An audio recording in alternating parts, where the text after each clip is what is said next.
La première étape de chantier, ça a été les démarches administratives. Ensuite, le début du chantier, ça a commencé par une partie terrassement. Donc j'ai fait appel à une personne avec une mini-pelle qui est venue avec une tarière pour creuser des trous pour les fondations, parce que j'ai décidé de faire des fondations en pilotis en bois. Ensuite, sur ces 19 pieux en robinier, je suis venue poser 3 grosses poutres maîtresses qui me servent de support à la dalle. Et par-dessus ces 3 poutres, je suis venue poser des solives qui ensuite ont été recouvertes d'OSB pour faire le fond de ma dalle, mon plancher.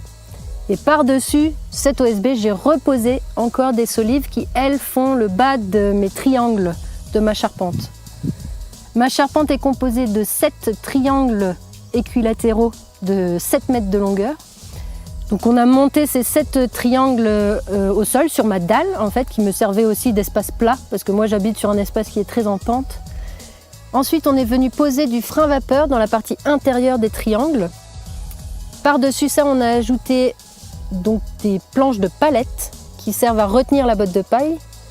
Ensuite, on est venu insérer mes 300 bottes de paille dans la toiture, entre les charpentes, entre mes 7 triangles. Et on est venu aussi en même temps isoler la dalle. Et on a fermé, donc la dalle, on l'a fermée avec du frein vapeur et ensuite un plancher en bois. Et ma toiture, on l'a fermée par des dalles d'Agepan, DWD, et par-dessus un pare-pluie.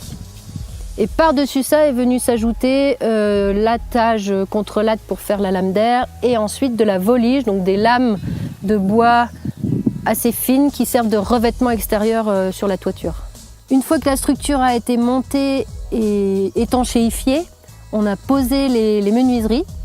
Ensuite, j'ai continué par la partie fumisterie, enfin tuyauterie pour le chauffage et le poêle. Et en dernier, tout ce qui est électricité et plomberie, qui là a été assez rapide parce que j'ai assez peu d'équipement dans la maison.